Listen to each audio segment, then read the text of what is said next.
Hey, prison moms, jail moms, how y'all doing? I'm having one of those Friday nights, been real reflective, real a little bit in my feelings these last couple of days. So excuse my face for looking like y'all know this look. Y'all know what this is. One of the things I'm thinking about is shout out to Reese. Your son just recently came home. Congratulations, blessings to you. I'm sure there's a lot of us that covet that moment. One of the things I'm thinking about is what we would consider aftercare.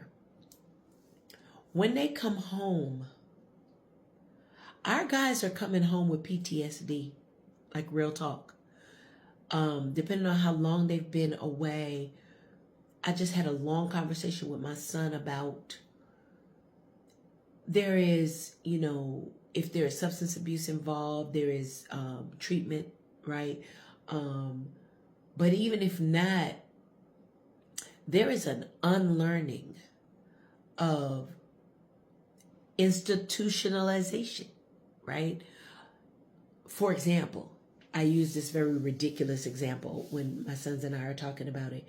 If somebody today I was at the dollar store and we were in a long line, they only had one register open, and they opened another register, and somebody from way in the back of the line went and got in that first line.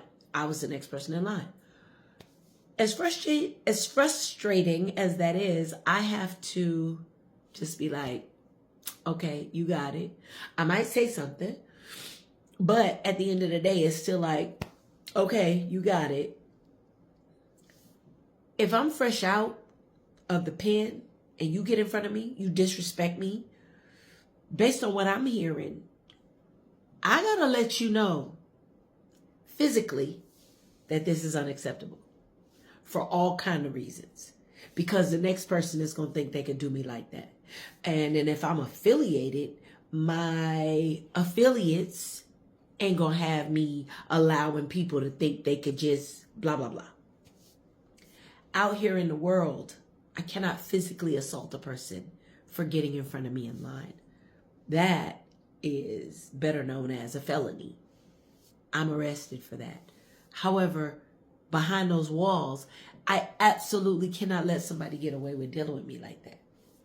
My guys have to unlearn that before they can learn what it looks like to do every day out here. Those are little things that we don't necessarily think about, right? So when we get them out here and we're like, okay, now you got to get a job, you got to assimilate, you got to do your thing.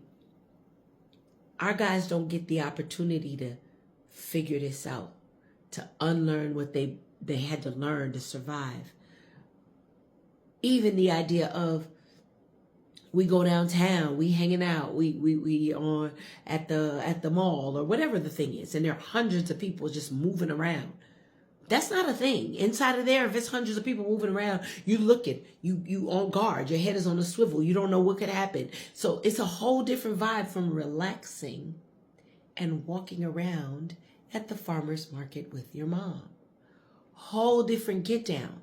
We're not thinking about those things. They are. But we're expecting them to unlearn that, learn what we need, and get it together. That's a big deal. Moms, it's a big deal. These are the things they are going to need to prepare them for. They're going to need recovery communities. They're going to need to talk to other people, not mom, not sis, not bro that been waiting all this time for them to come home. They might need to talk to somebody that gets it, that gets how very difficult this is. There's a lot to consider. We just want them home. We don't understand or think about what's involved with them coming home and being okay. Just some thoughts. This is a long one. Thank y'all for hanging in there.